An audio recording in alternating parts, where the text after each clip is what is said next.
Welcome back. I'm Randolf Jamias, and we now give you the top stories of the hour. Pyithu Hluttaw Speaker Thura Mann received U.S. Deputy Secretary of the State, Mr. William Joseph Byrne, at the Hluttaw Building in Nay Pyi Taw on 18 October. Also present at the call were Chairman of Pyithu Hluttaw Committees, Usota, Uten Shwe, Ulaniu, Utikumya, Secretaries Dr. Soyin, Umangto, and U.S. Ambassador to Myanmar, Mr. Derek Mitchell. They discussed on plans for political and economic reforms process, foreign investment, drafting the laws, and Hluttaw affairs. Moving on, fifth regular meeting of Pyithu Hluttaw started its first day on 18 October with the attendance of 388 Hluttaw representatives.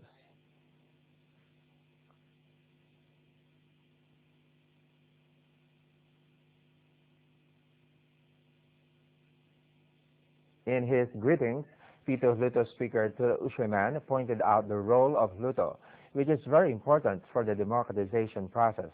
He also stressed for effective utilization of Hluttaw and representatives' rights to be worthy for the public. He added his statement that the Hluttaws are instrumental to actualize the people's voice, people's wish, and people's hopes.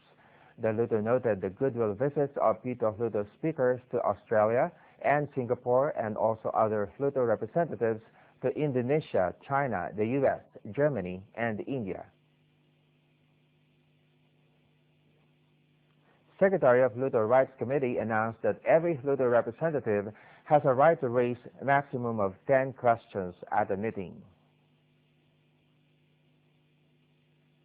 Deputy Minister for Construction Usotin responded that there is no plan to construct Tichai Miatang Ayeyarwady River Crossing Bridge in Sagaing region for the time being. Deputy Minister for Agriculture and Irrigation U Ontan replied that there is no plan to increase the rate of agricultural loan for coffee growers. He also informed that Coffee Growers Association can be a member of International Coffee Organization. After paying member fees, when it becomes a member of ICO, the Ministry of Commerce and the association can have the linkages with ICO.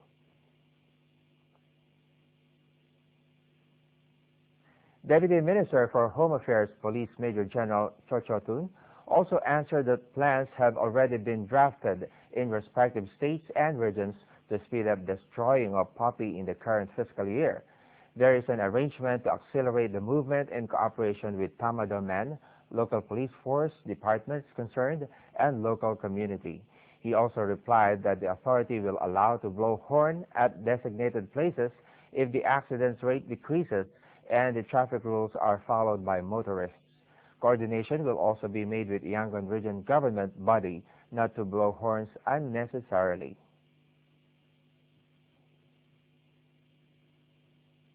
Uwimi of Patin constituency submitted a proposal urging Hluttaw not to hold session longer than 6 months so as not to be absent in respective regional development works. Regarding the bill to amend the Union Auditor General Law, the Hluttaw informed the representatives that the procedures have to be continued according to Pyithu Hluttaw Bylaw 160 with the approval of Amyotha Hluttaw. Pyithu Hluttaw Speaker explained about nullifying of bills on Myanmar 5-star line cooperation law, the law to protect the opposing of state duties handover and national convention works, the Act to protect public welfare services, and Land Acquisition Act. Since there was no proposal to revise or amend, the Pyithu Hluttaw decided to adopt it. The second-day meeting of regular session will continue on 19th of October. Meanwhile, Amyotha Hluttaw 5th regular session started at the Hluttaw Building in Nay Pyi Taw on 18th October.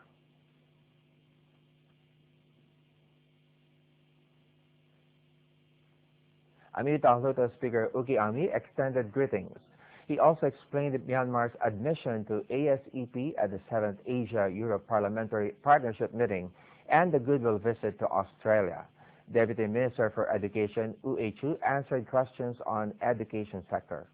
To answer the question of Uti Maumi of Tanintay Region Constituency 3 to open a matriculation exam center at Kamyokin Basic Education High School in Langlong Township, The Deputy Minister replied that arrangements will be made to open a matriculation exam center in the current academic year.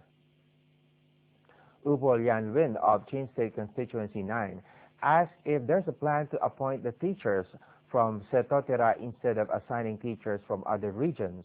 The Deputy Minister replied that arrangements will be made to transfer the teachers from other regions assigned in Setotira and to appoint instead the local teachers.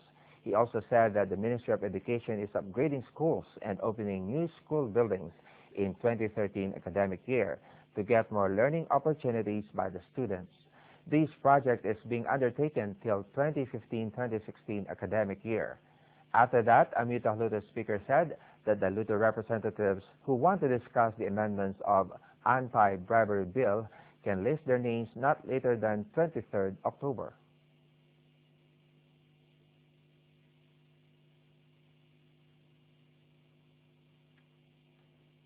Usan Ray of Kaya State Constituency 5 submitted a proposal to double the salary of service personnel in far-flung areas. Usay Tinang of Kachin State Constituency 5 supported it. Amyotha Hluttaw speaker announced to discuss the proposal and the Hluttaw representatives can list their names. Ang Ngin of Magwe Region Constituency 2 reported a proposal urging the union government to dismiss the state service personnel with proper investigation in line with rules and regulations. Unyan Lin of Chan State Constituency 1 supported it. Amyotha Hluttaw speaker announced to discuss this proposal and the Hluttaw representatives can list their names.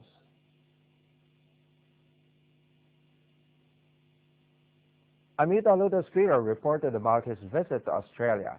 He explained about the Public Complaints and Appeals Committee being implemented in Hluttaw. The Australia Parliament agreed with the task done by the Amyotha Hluttaw. He added that the complaint letters are submitted to the union government with the permission of the chairman of the Human Rights and Democracy Affairs Committees and other committees. He stressed that the submission date to the union government, the case and suggestion together with letter number should also be submitted to the Hluttaw.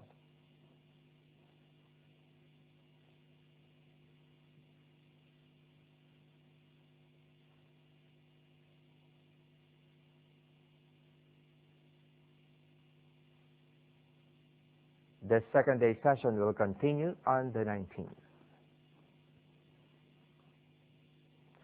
Thanks for watching. More news coming right up. Please stay with us.